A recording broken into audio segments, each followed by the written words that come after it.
canto por cantar, ni por tener buena voz.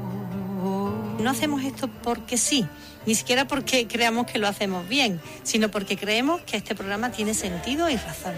Pues así queremos que sea nuestro micrófono, porque canto que ha sido valiente siempre será canción nueva. siempre será canción nueva.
Todo ser humano tiene derecho, en todas partes, al reconocimiento de su personalidad jurídica.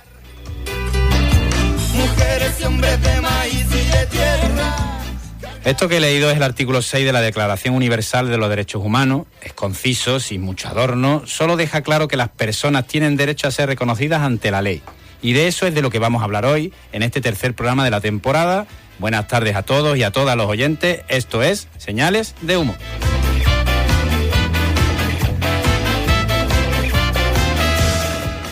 Buenas tardes, Félix. Encantada de volver unas semanas más ante los micros de Hispanidad Radio y de volver además con un tema tan importante como los derechos humanos.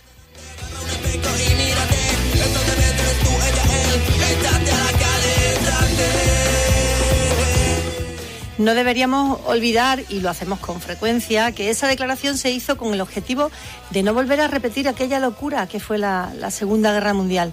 Y la verdad que parece que la humanidad insiste en volver a ese escenario. No solo insiste, es que sabemos que hay muchos habitantes del planeta viviendo en circunstancias donde de hecho se vulneran o directamente no existen los derechos humanos, Bego.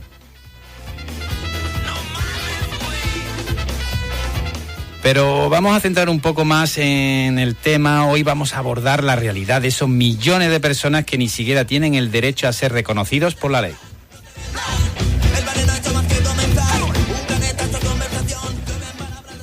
Pues vamos a ello, creo que ya está todo preparado, ¿verdad? Ya está Javi por ahí, dispuesto a hacernos pasar una buena hora de radio. Juan, por detrás vigilando para que esté todo ok.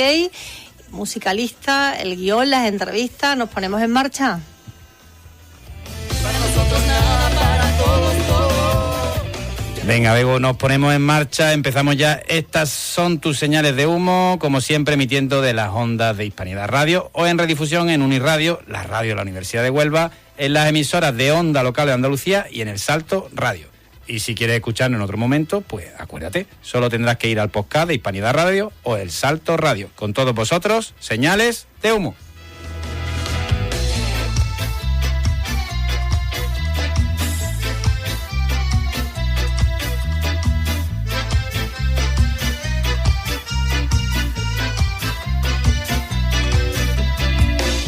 Bajando del monte para abrazar la ciudad, a conquistar la memoria.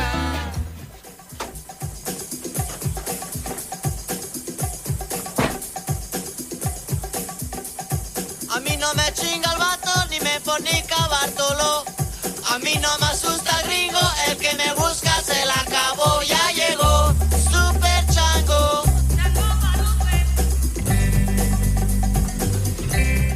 Siempre empezamos este programa echando un vistazo al mundo, a la actualidad, y la mirada que echamos hoy es bastante cruda. Hoy es miércoles, el día en que emitimos este programa, y aún estamos en medio del caos que ha provocado una dana, o gota fría, o como quiera llamarse. El caso es que en el este del país, aunque no solo allí, ha habido más de 70 fallecidos y unos enormes daños materiales. Pues sí, nuevamente hemos escuchado esa frase recurrente de yo nunca había visto nada igual, ¿no? Sí. Lo que es evidente es que el cambio climático va enseñando sus dientes y cada año, cada temporada, cada nuevo verano, cada nuevo invierno vamos viendo episodios similares de inundaciones o su opuesto, ¿no? Las olas de calor.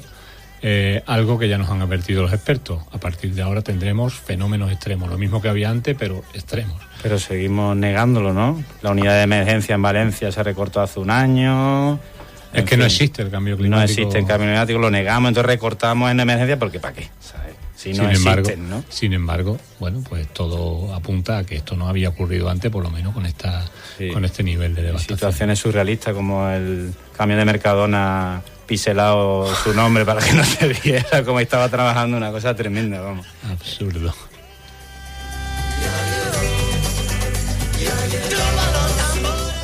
Y esta devastación ha venido a tomar el relevo a otra devastación, la de la izquierda política.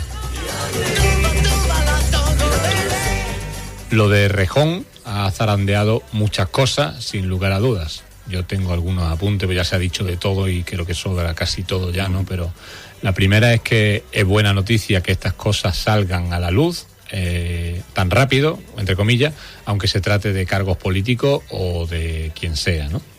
Segundo, hemos aprendido que el machismo, esto del patriarcado, es absoluta y demoledoramente transversal. Es una maldita enfermedad que lo infecta todo, no es algo aislado y puntual de unos pocos de cazurros, sino es todo un andamiaje social, ¿no? Y tercero, me llama la atención esta cultura del poder, porque este personaje ha actuado amparado en esa cosa del poder, pero un poder chusco, soberbio, que yo creo que no debería ser sinónimo de compromiso político, ¿no? Todo es denunciable, da igual en qué lado estés, ¿sabes? Yo creo que al fin y al cabo, lo peor de todo es lo que tú has dicho lo último, ¿no? Que se tape, ¿no? Por temas de intereses políticos, de proteger a la figura política en esta cuestión, no sé, ha sido muy lamentable. Y más viniendo de alguien que tenía un discurso todo lo contrario, ¿no? O parecía que era todo lo contrario, ¿no? La hipocresía. Ya llegó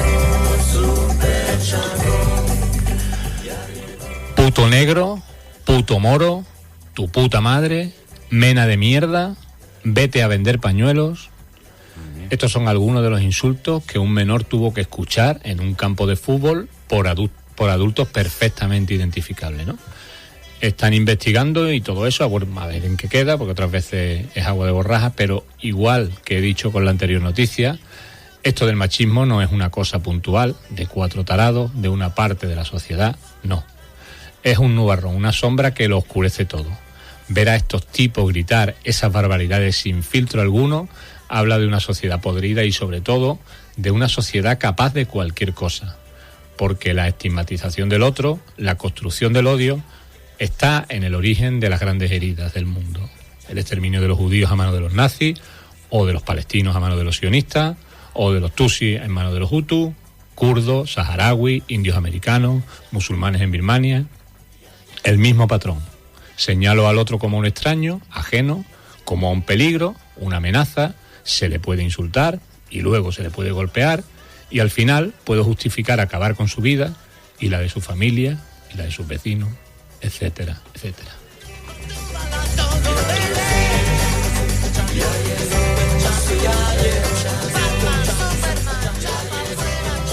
Bueno, y lo de Israel, que no tiene freno, como tantas cosas, ¿no? La última vuelta de tuerca, el Parlamento israelí ha aprobado el lunes 2 leyes que prohíben la actividad de la Agencia de la ONU para los Refugiados Palestinos, la UNRWA, en Israel y su contacto o coordinación con las autoridades del país. Es decir, silencia la única voz y la única mano que le quedaba a la comunidad internacional sobre el terreno.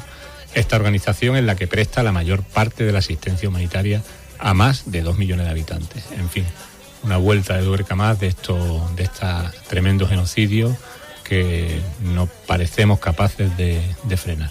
Podrían cambiarle el nombre a la ONU, ¿no? Bueno. Agencia de Israel y Estados Unidos, ¿no? Y se acabaría. No, la están ninguneando porque de alguna manera de vez en cuando les levanta la mano y le dice, oye, nos estáis pasando, y dicen, espérate, estos no son nadie, ¿no? Y ahí andan con ese descrédito que además se terminó demostrando que no tenían nada que ver con los atentados, en fin, que eran una organización que estaba haciendo su trabajo, pero este tipo se empeñó en desacreditarla y bueno, hasta aquí ha llegado, los ha mandado a la cuneta. Mira qué bonito va a quedar el escaparate. Mira qué bonito va a quedar el escaparate. Mientras ese es el panorama que nos presenta las noticias en las redes, muchas veces parece que vivimos en el mejor de los mundos posible. De eso va esta canción de La Mare, El Escaparate. Una parodia, dice su autora, de cómo nos engañan las redes sociales, de lo bonito que ponemos el escaparate, para solo enseñar lo bonito. Y cómo todo parece a veces mucho más de lo que es. Pero que mira qué bonito me queda el escaparate. La Mare, qué bien te va.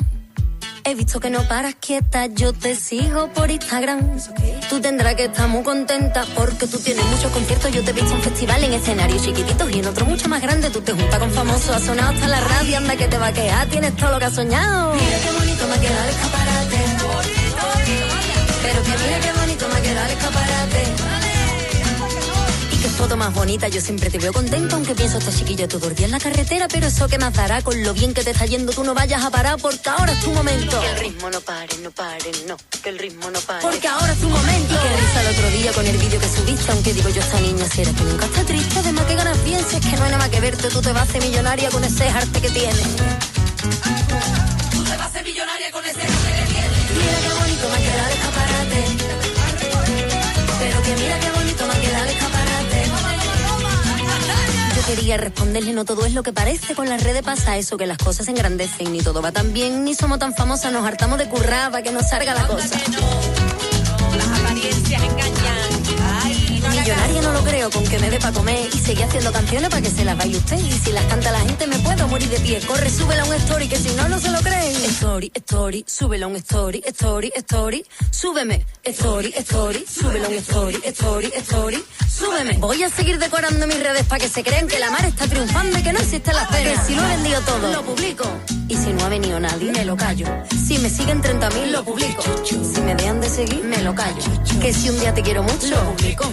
Y si otro no puedo verte, me lo callo. Cuando adoro este trabajo, lo publico. Cuando pienso en retirarme, me lo callo. Hoy tengo el guapo subido, lo publico. Toda la cara de un pestín, me lo callo. Hoy es que me como el mundo, lo publico. Estoy que no me levanto, me lo callo. Lo publico, me lo callo. Lo publico, me lo callo.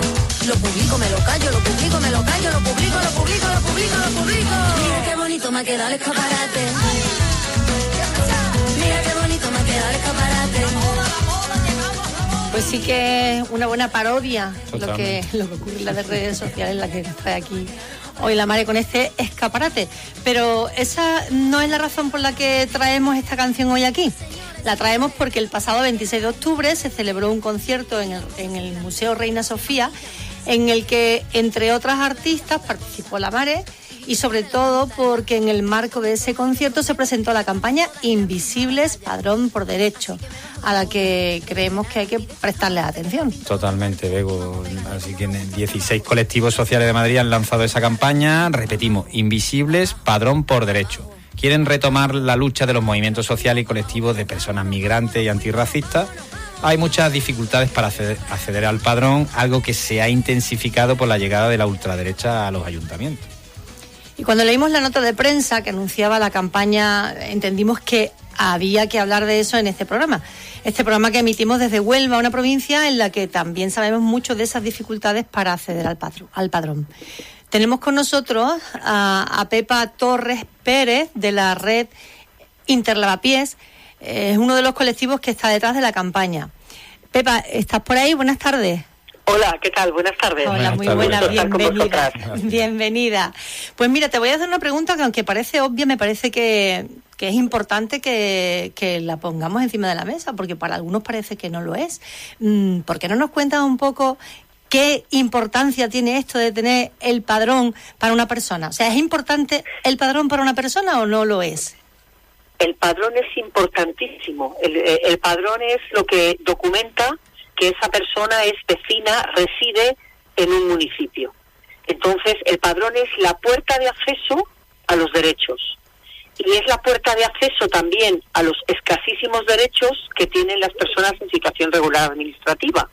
Porque las personas en situación irregular administrativa, que llamamos popularmente las personas sin papeles, solamente pueden acceder a los derechos con un arraigo, con una regularización. Pero si no están empadronadas, ni siquiera pueden acceder a lo más básico para la supervivencia.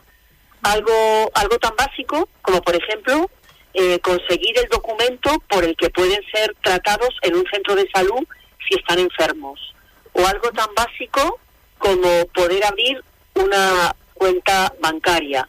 O algo tan básico porque puedan llegar a su domicilio notificaciones legales o oficiales. O algo tan básico como solicitar abogado de oficio, como solicitar el ingreso mínimo vital, como poder tener algún servicio en algunas ONGs que están pidiendo también el padrón, ¿no? Bueno, pues un montón de cosas, pero sobre todo reconoce de alguna manera el derecho a existir. Si no estás empadronado, eres absolutamente invisible, ¿no? Muy bien, has dicho entonces, la puerta de entrada. También, sí. Exactamente. ¿Decías la puerta de entrada? Perdón. Efectivamente. Sí, es la puerta de entrada, se les da con la puerta en las narices, ¿no? Eso. Que es lo que de hecho se está haciendo, ¿no? Claro. Fíjate, una cosa tan desapercibida como que resulta para los ciudadanos, ¿no? Porque el padrón es algo que tienes que hacer. ¿Tú dónde estás empadronado? Pues te empadronas para que puedan darte el colegio en tal sitio, en tal otro, y no se le da tanta importancia. Sin embargo, tú lo has representado muy bien con esa puerta de entrada que te da en las narices, ¿no? Me parece genial. Sí, además, Pepa, yo creo que por decirlo de alguna forma, es una de esas luchas que resultan recurrentes, ¿no? Quiero decir, el acceso al padrón ya está recogido por la ley y es algo que teóricamente no se puede negar a ninguna persona. Entonces, ¿cómo hacen los ayuntamientos para eludir esta responsabilidad? O sea, eso es algo importantísimo también, ¿no? O sea, porque muchas veces desde las organizaciones antirracistas y de luchas migrantes luchamos por exigir cambios de leyes o que se legislen nuevas leyes, ¿no? Pero en este caso concreto, por lo que estamos luchando es porque se ejecute una ley, ¿no? El artículo 18.2 de la ley 7/1985, que es una ley que obliga a todos los municipios a empadronar a todas las personas que residen en ellos, sea cual sea su nacionalidad, sea cual sea si tengan en propiedad una vivienda o no la tengan, vivan incluso en la calle. Entonces, lo que sucede es que, de hecho, no se está cumpliendo esta ley, que por eso la exigimos por derecho, porque existe, ¿no? Y no se está cumpliendo porque se están poniendo muchísimas trabas y se están mandando muchas instrucciones que curiosamente coincide con el ascenso, como muy bien habéis dicho, de la derecha y la ultraderecha a los ayuntamientos, como una ofensiva, como una frontera invisible más, como una forma de racismo institucional más contra las personas migrantes y contra las personas empobrecidas, porque también decimos, hay personas también autóctonas que viven alquiladas en habitaciones y también, de hecho, no se están pudiendo empadronar porque están exigiendo, o sea, si para empadronarte tienes que ir con el contrato de alquiler o el contrato en propiedad. En el contrato en alquiler, una de las cláusulas más repetidas es que no se pueden realquilar habitaciones, cuando de hecho hay miles de personas migrantes y autóctonas que están viviendo en condiciones de realquiler ante la falta del derecho también a la vivienda, ¿no? Entonces podemos decir que en esta reivindicación se cruza el derecho a la vivienda, el derecho a una vivienda pública y social, y se cruza el derecho también, el derecho de las personas migrantes y de las personas con economías precarizadas, los derechos sociales, ¿no? Por eso en esta lucha uno de los colectivos que están también muy activos son los sindicatos de inquilinas, ¿vale? Tanto en Madrid como en otros lugares, ¿no? Las organizaciones de lucha migrantes, pero también los sindicatos de inquilinas, quienes están peleando hoy por el derecho a la vivienda, porque ya os digo, no solo es una cuestión de racismo institucional, que la es, sino que es también la imposibilidad a quienes no tienen un contrato de alquiler, a quienes no tienen una vivienda en propiedad, a quienes viven en las habitaciones realquiladas, a quienes viven en la calle, a quienes no tienen un domicilio fijo. Y Pepa, ¿influye el color político del ayuntamiento o es un modo operandi de todo, la administración en general? O sea, esto siempre ha sido una lucha histórica, como muy bien habéis dicho, pero fundamentalmente los ayuntamientos donde están regidos por el Partido Popular y donde tienen presencia Vox, esto se está haciendo una instrucción cada vez más rígida, ¿no? Es como una ofensiva también frente a los derechos de las personas migrantes, ¿no? Sí. Entonces, no cabe duda que en estos últimos años se ha recrudecido en los ayuntamientos donde están gobernando estos partidos, ¿no? Yeah. No cabe duda. Hasta el punto de bloquear el ejercicio de esa ley. Entre los testimonios que en el festival, ¿no? Que en el marco del lanzamiento de campaña hicimos unos vídeos muy potentes con personas del mundo de la cultura, y entre ellos había también un director de un centro de servicios sociales de un pueblo de Madrid, y un poco lo que este director, Juan Poza, ¿no? Que ahora está jubilado, venía a decir, es que él, cuando era director de este centro de servicios sociales, ha empadronado a cientos de personas en las condiciones que esta ley regula, que por lo tanto pueden ser personas sin papeles, incluso personas en calle, sin ningún tipo de problema, ¿no? O sea, de que es manera algo que organizada, realmente, de manera correcta. Exactamente, que es algo que si hay interés se puede hacer. Pepa, dos cuestiones más y terminamos, porque no tenemos demasiado tiempo hoy, ¿vale? Perfecto, Mira, la primera es que nos cuentes qué acciones tenéis preparadas y si hay alguna manera de sumarse. Y la segunda, ya más individual, es que nos digas qué podemos hacer como ciudadanos para luchar contra esa invisibilidad. ¿Cómo podemos colaborar para facilitar el padrón de las personas, en este caso migrantes? Vale. Mira, lo primero es que ya desde antes del verano nos empezamos a organizar con asambleas de personas a las que se le está negando el padrón. Entonces, una de las acciones que ya está en marcha y que seguimos haciendo es que tenemos una asamblea mensual con personas a las que se le está negando el padrón y estamos juntos organizándonos para ver qué hacer. Entre ellos, hemos iniciado un sistema de padrón para forzar la ejecución de la ley que se llama el padrón por oficio. Y acudimos a un registro colectivamente a registrar esa solicitud de padrón, ¿vale? Y a presionar, por otro lado, tanto al concejal de Servicios Sociales como en Defensoría del Pueblo. Eso es una acción que solemos hacer cada mes. Ahora, después del festival, que hay que decir que fue un éxito, tuvimos más de 400 personas en el teatro y 200 fuera, vamos a empezar a hacer también movilizaciones performativas en la calle, porque nos interesa mucho también que la ciudadanía conozca esto, porque como decís muy bien, es algo tan básico y tan ignorado, que creemos que que la ciudadanía debe conocerlo, ¿no? Y darse cuenta de la importancia que tiene esto, ¿no? Entonces, en ese sentido, ¿qué podemos hacer? Pues informarnos y sumarnos a las campañas que se estén organizando. De hecho, otra cosa que estamos haciendo también desde antes del verano es que estamos tejiendo una red a nivel estatal para hacer acciones comunes o para compartir las acciones que se están haciendo y también para mapear cómo está haciendo la realidad en cada lugar. Por ejemplo, ahora mismo en ese tejido ahí estatal está la sarsa de entidades por el padrón en Cataluña, que es la que lleva la lucha, podríamos decir, más avanzada, con más tiempo en ella. Está también el Sindicato de Inquilinos de Pamplona, está también en Guietorri del País Vasco, hemos hecho contactos también en Almería, está también Valladolid, estamos por supuesto Madrid, y bueno, y estamos conectando con más comunidades autónomas y más ayuntamientos donde esto esté sucediendo, porque necesitamos armar una reivindicación a nivel estatal, porque esto no es propio de unas comunidades, sino que es como una estrategia de la derecha y la ultraderecha en esa forma también de impedir el derecho a tener derechos de las personas sin papeles o de las personas empobrecidas, ¿no? Que son las que carecen del derecho a la vivienda, que carecen de un contrato y que carecen también de una vivienda en propiedad o que viven en la calle, ¿no? Entonces nos parece muy importante que este mensaje llegue a toda la ciudadanía, ¿no?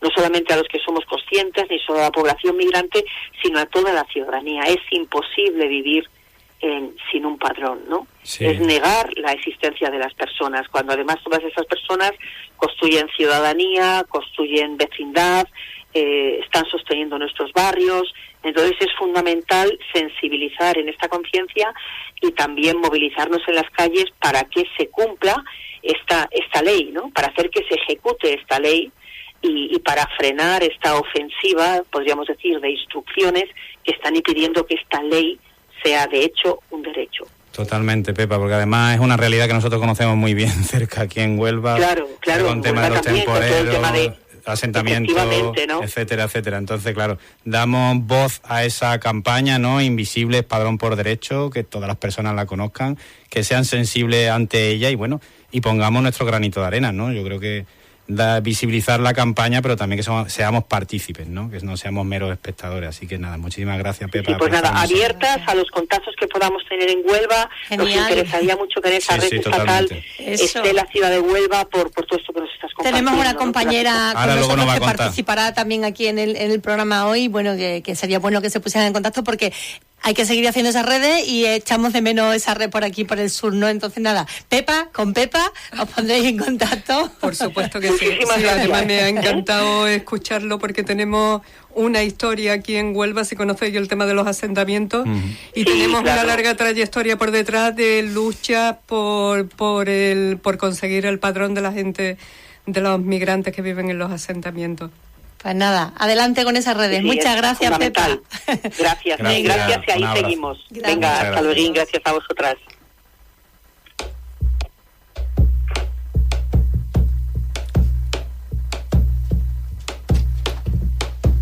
Quizás porque mi niñez sigue jugando en tu playa y escondido tras las cañas duerme mi primer amor. Llevo tu luz y tu olor por donde quiera que vaya y amontonado en tu arena guardo amor, juegos y penas ya, que en la piel tengo el sabor amargo del llanto eterno, que han perdido en ti 100 pueblos de Algeciras el tambor para que pinte de azul largas noches de invierno a fuerza de desventura, de alma es profunda y oscura. A tus atardeceres rojos se acostumbraron mis ojos como el recodo al camino. Soy cantor, soy embustero, me gusta el juego y el vino, tengo alma de marinero. ¿Y qué le voy a hacer si yo nací en el Mediterráneo?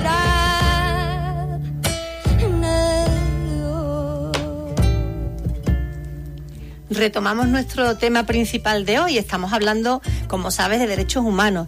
Hemos empezado leyendo el artículo 6 de la Declaración Universal de los Derechos Humanos, que dice que todo el mundo tiene derecho a ser reconocido ante la ley. Ya tenemos, como habéis podido comprobar en el estudio, a nuestra siguiente invitada, también Pepa. Estamos muy contentos de tenerla hoy aquí. No es la primera vez que la invitamos y además esta invitación lleva pendiente algunos meses, ¿no es verdad? Efectivamente, sí. Desde mayo, eso es. más o menos. Pues sí, porque fue antes del verano cuando nos encontramos un artículo suyo en El Salto en el que relataba la crudísima situación de los refugiados en un campamento en Grecia. Pero justo terminamos temporada y hasta ahora no hemos podido cuadrar esa agenda, ¿no? Supongo, Pepa, que aún tendrás fresca aquella experiencia, ¿no? ¿Siguen frescos aún los recuerdos de tu viaje en Grecia? Pues totalmente. Y además, mira, es que mañana va a salir otro artículo en El Salto sobre unos refugiados que han llegado a Rodas hace 2 meses. Y bueno, ya lo leeréis, están viviendo en la calle. Son 350 personas viviendo en la calle porque no hay ni centro de refugiados. O sea que la historia se está repitiendo por lo menos desde 2015 hasta ahora, ¿no? Y sí, lo de mayo fue muy duro. Estuve visitando de la mano de SOS Refugiados Europa, una organización española, 2 campos de refugiados, fundamentalmente Malacasa y Risona. Malacasa está a 40 kilómetros al norte de Atenas y Risona está a 80. Y hay como, bueno, pues en cada uno puede haber entre 2.000 y 4.000 personas refugiadas esperando, que han solicitado el asilo y están esperando la respuesta que, bueno, esa espera normalmente es interminable. Totalmente. Bueno, pues a presentar a nuestro oyente, quien no conozca a Pepa. Pepa Suárez, ella es profesora, feminista, militante y muchas cosas más, entre las que creo que podemos decir que es viajera, una viajera que siempre tiene una mirada de justicia y solidaridad y que en varias ocasiones ha estado en este programa con su relato, como decíamos antes. Hoy queríamos hablar de refugiados y en Grecia, como nos comentaba, esta realidad sigue muy presente. Grecia tiene algunas similitudes con España en el sentido de que es frontera europea y que esa frontera es marítima, pero quizás su realidad económica y social sea más complicada y a día de hoy los informes hablan de 15.000 familias refugiadas que viven allí. Vamos, luego hablaremos de las causas que han dado lugar a esa bolsa de refugiados, pero lo primero, Pepa, coméntanos un poco más en qué condiciones están. Bueno, pues en primer lugar hay que decir que en 2023, desde 2015, donde entraron 850.000 personas refugiadas, pues de ahí ha ido disminuyendo por el pacto que se hizo entre la Unión Europea y Turquía, ¿no? Que bueno, que todas las organizaciones humanitarias lo condenaron porque fue tapón, ¿no? Un palo a los derechos humanos totalmente. Entonces fue disminuyendo, gracias, entre comillas, a ese pacto. El COVID también disminuyó la entrada de personas, pero hay que tener en cuenta que es una de las rutas, bueno, el Mediterráneo es la ruta más importante del mundo, y fundamentalmente el Mediterráneo central y la ruta que va de Turquía a las islas griegas, que es ya pues suelo europeo, ¿no? Entonces por ahí entran y lo que y continuando con esto, digo que en 2023 empezó otra vez a venir gente, muchos más miles que otros años. En 2024 ha aumentado el doble y es pues gracias al recrudecimiento de la guerra de Siria, claro, a la entrada en Afganistán de los talibanes, la guerra de Yemen que sigue, Sudán también, del Congo, etcétera, ¿no? Y de Egipto. Las condiciones, como te decía, en las que se encuentran allí, con esa masificación, tiene que ser... Bueno, son absolutamente tremendas, ¿no? Mira, hace poco leía que un informe que en 2022, además, la Unión Europea tenía más de 800.000 solicitudes de asilo sin solucionar, porque en 2022 empezó la guerra de Ucrania, con lo cual todos los esfuerzos se fue a los refugiados y refugiadas ucranianas, y en Grecia se formó un tapón. Entonces, ¿qué ocurre? Que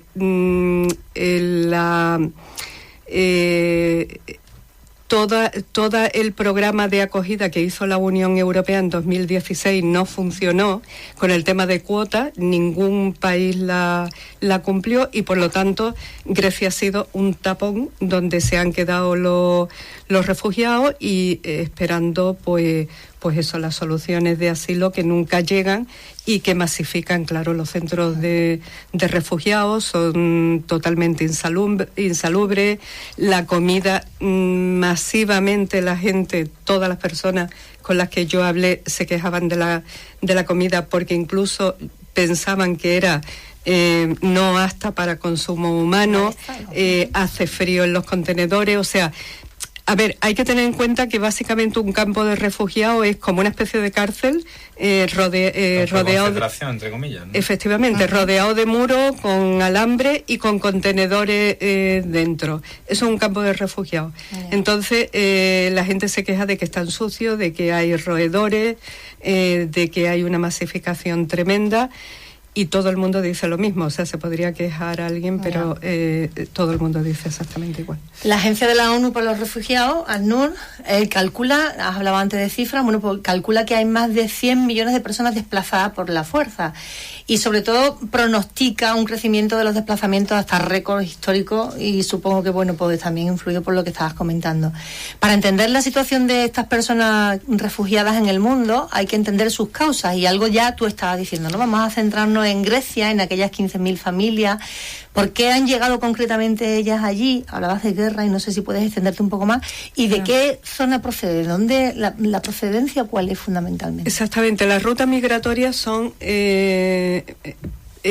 tienen su origen en países que están en Oriente Medio y en el este de África. Vienen fundamentalmente de Camerún, Congo, Eritrea, Yemen, Sudán, Egipto también, de Kuwait también, Afganistán, Palestina. Entonces, la ruta migratoria es, los sirios pasan directamente a Turquía, muchos vienen en avión a Turquía, y en Turquía pueden llevarse meses o años esperando pues el momento de pasar y de cruzar a cualquier isla. Uh-huh. Bueno, no sé que porque estabas aquí con nosotros, ¿no? Que has escuchado atentamente lo que hemos estado hablando del derecho del padrón. Esto de los refugiados es parecido, lo estábamos comentando justo al terminar la entrevista, ¿no? En el sentido de que la situación de los refugiados está reconocida por la legislación internacional. Hay una Convención Internacional sobre el Estatuto de los Refugiados firmada en 1951, en el que se debaten los derechos que adquiere cualquier persona que tiene que salir de su país por diferentes razones. Al leer esa convención hay algo que no cuadra, ¿no? Igual que se decía antes, viendo la situación de los refugiados por el mundo, ¿qué es lo que está pasando entonces en la legislación internacional? Podemos decir abiertamente, igual que antes decíamos, que se están incumpliendo los acuerdos que firman los países. Exactamente lo mismo. Así, ¿no? Básicamente no se cumple. Mira, había en primer lugar, por la política, si nos centramos en Europa, por la política europea de migración, que es una política absolutamente militarista, es lo único que hay encima de la mesa, y con el Pacto de las Migraciones, que ahora se está desarrollando en órdenes y leyes, es lo que se va a hacer, es decir, una política donde se va a poner dinero pues para más muros, más militarización, más para frontes, donde se van a forrar por una parte traficantes y por otra empresas privadas de seguridad, y ese es el tema, ¿no? A mí, y por otra parte, pues vamos a lo micro, y hablamos de una persona con la que yo estuve hablando, un chico de Camerún que se llamaba Thomas. Tenía 35 años y le habían negado la solicitud de asilo. Eso es terrible, o sea, cuando te niegan la solicitud de asilo te pueden deportar a tu país, y si tú eres una persona perseguida, pues te espera la muerte, o sea, la persecución o la muerte, ¿no? Entonces él decía, este muchacho se tuvo que venir pues porque en Camerún existe un enfrentamiento entre las comunidades anglófonas y francófonas. Entonces, pues el gobierno lo que intentaba era a toda la juventud echarla del país, o sea, echarla efectivamente del país o echarla a los bosques.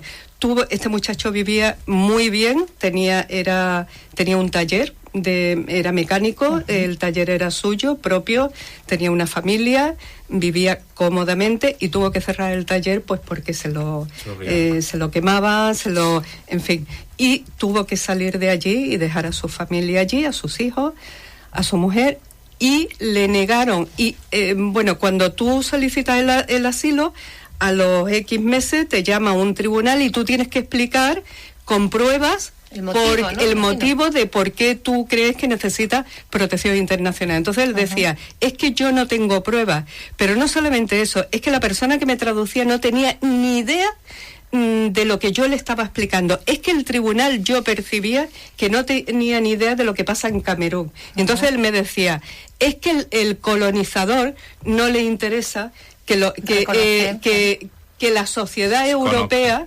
entienda qué es lo que está ocurriendo en África, ¿no?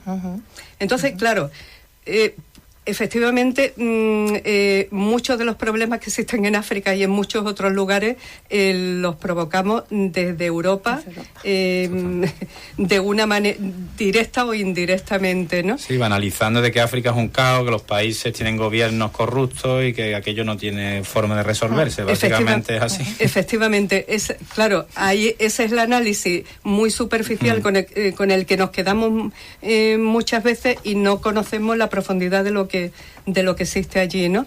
Entonces él decía eso: si no me dan el asilo, pues me espera la pobreza o la muerte, porque tengo que volver a mi país. Entonces hay que entender la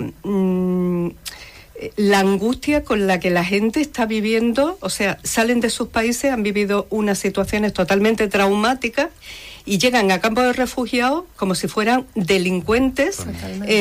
Muchos de ellos son cerrados.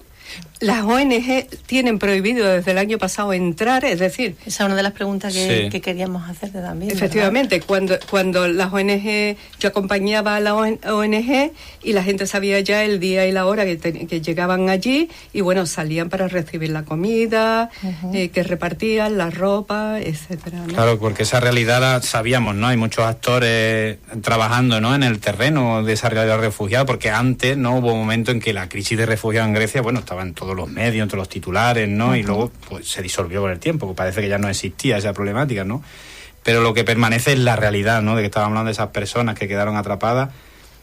Tú comentabas que las ONG tienen prohibido, digamos, acceder, pero ahí siguen trabajando de alguna forma u otra esas ONG. ¿Cuáles son más o menos las que...? Siguen trabajando, sí, hay muchas locales. Bueno, yo conocí a una inglesa que se llama Virilla Banana, que la lleva una mujer médico inglesa de origen pakistaní y trabaja muy bien. Y SOS Refugiado, que también está desde 2016, como os decía antes, pues han estado denunciando en Europa las condiciones. Han hecho un estudio, además, de la gente de esos 2 campos de refugiados que nombraba antes, y han estado... lo han llevado a Europa para denunciar la situación.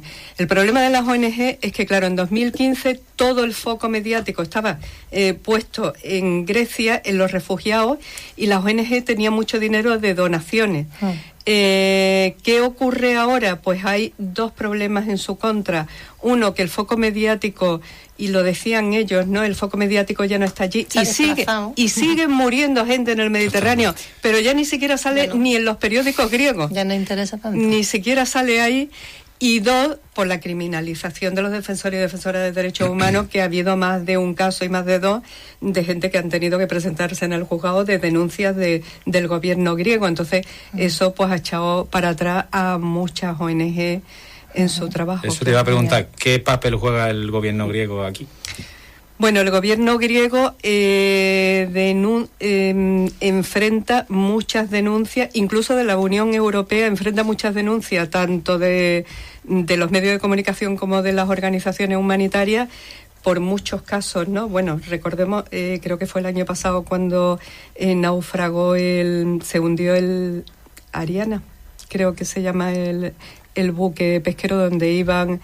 no sé si 900 personas y murieron 700. Sí. Los supervivientes, incluso medios de comunicación que empezaron a sacar vídeos de los supervivientes, demostraron que la Guardia griega el traslado del barco lo había hecho mal y hizo naufragar el barco y se hundió por culpa de ello.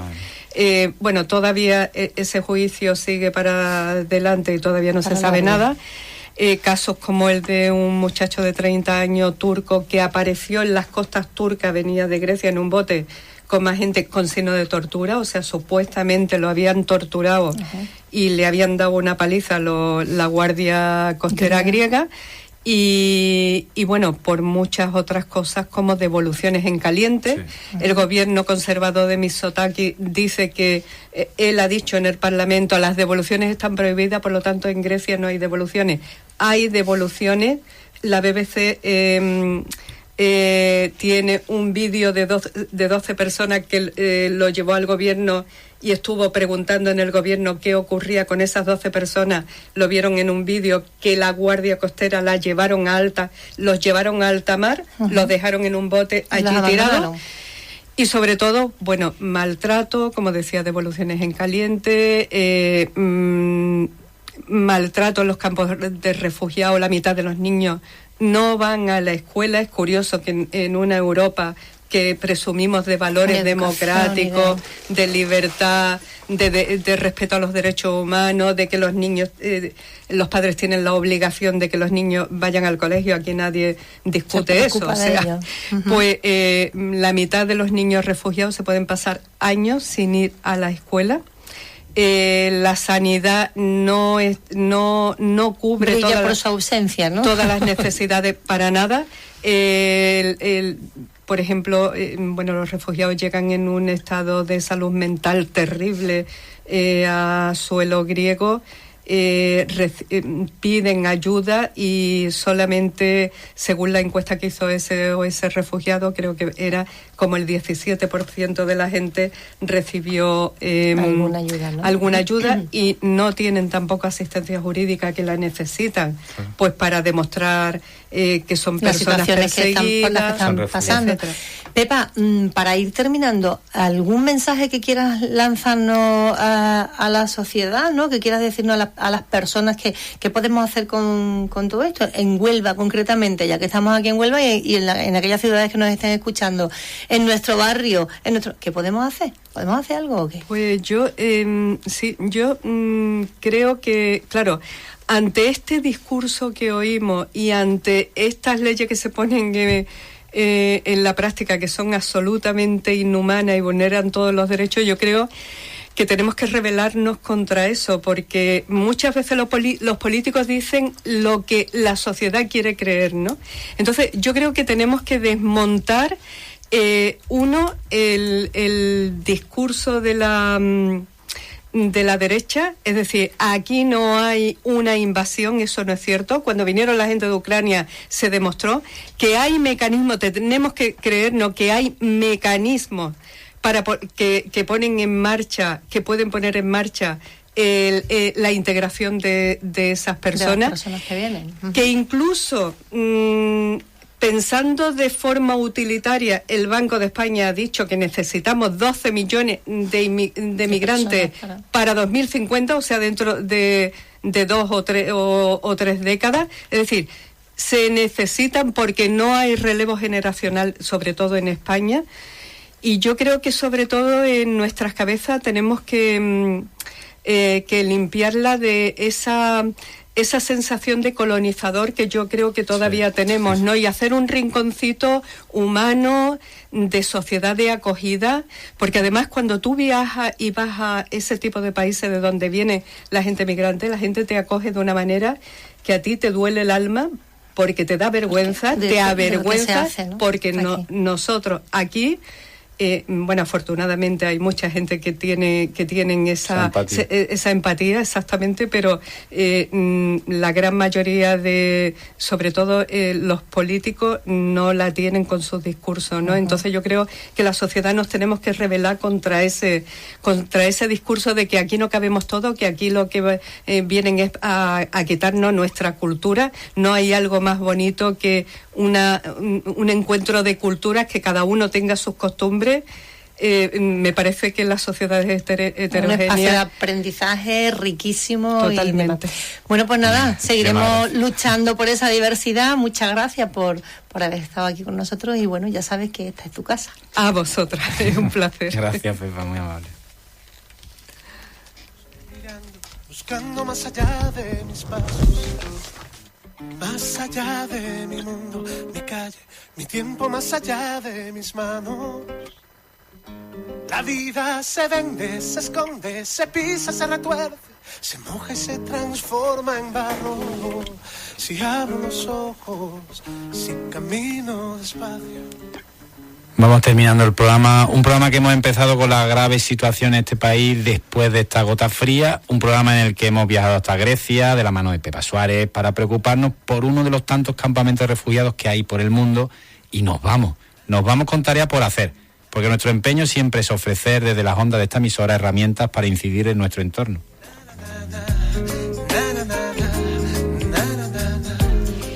Incidir para transformar y hacer de este mundo un lugar mejor, un poco más amigable, más humano, donde se respeten los derechos humanos, donde los críos vivan en una casa y no en una tienda de campaña, donde se puedan salir a la calle sin la amenaza de que un misil acabe con tu vida.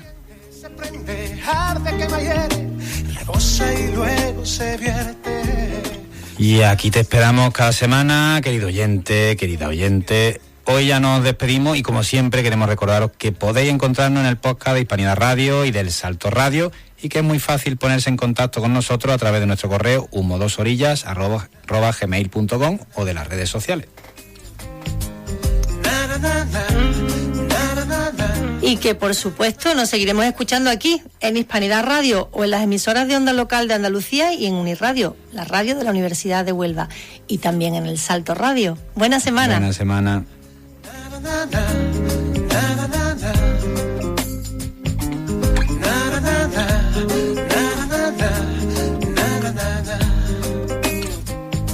La vida se vende, se esconde, se pisa, se retuerce, se moja y se transforma en barro. Si abro los ojos, si camino despacio. Na na na na, na na na na, na na na na. Na na na na, na na na, na na na. La vida se enciende, se prende, arde, quema, hiere, rebosa y luego se vierte. Señales de humo, que el mundo despierte. Na na na na, na na na na, na na na na. Na na na na, na na na na, na na na na. Na na na na, na na na na, na na na na.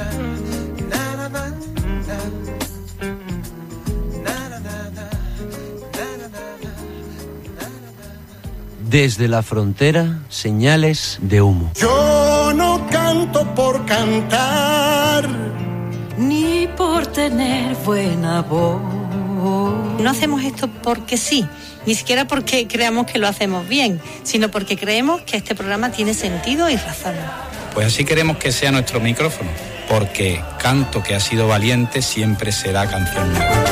siempre será canción nueva. Onda local de Andalucía.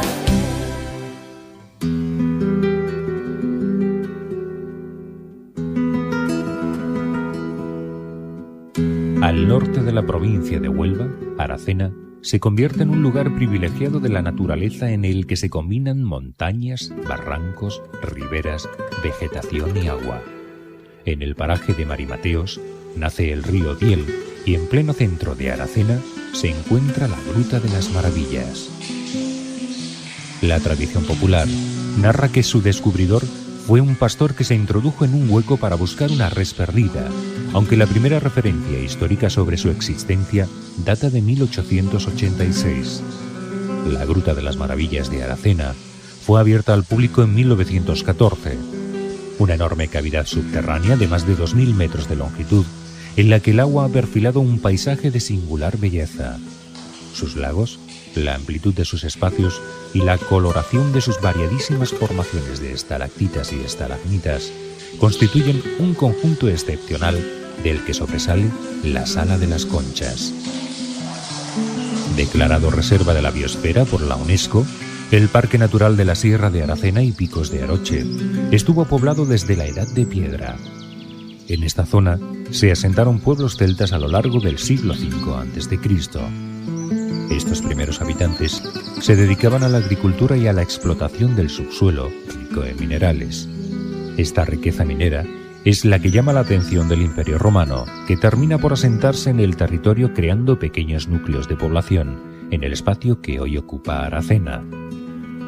Más significativa, si cabe, fue la presencia en Aracena de la civilización árabe, que en los 5 siglos en los que está constatada su permanencia en esta zona, ha dejado huellas que han llegado a nuestros días desde el propio nombre de Aracena hasta restos arquitectónicos en toda la comarca como el castillo, fortaleza que formaba parte de la línea defensiva del Valle del Guadalquivir y que fue conocido como Castillo Musulmán de Gran Clacén durante el siglo IX. De esta época queda como testigo la torre del antiguo Alcázar y la fuente de Zulema, nacida, según cuenta la leyenda, de las lágrimas que la desdichada mora, enamorada de un apuesto cristiano, derramó después del cruel castigo recibido por tal atrevimiento.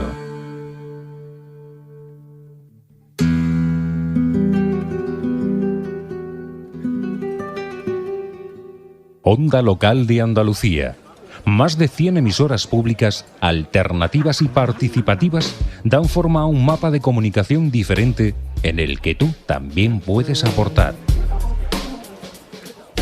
Tu opinión, tus inquietudes, tus noticias, tu ocio, todo cabe en la Onda Local de Andalucía. www.emartv.com. Participa.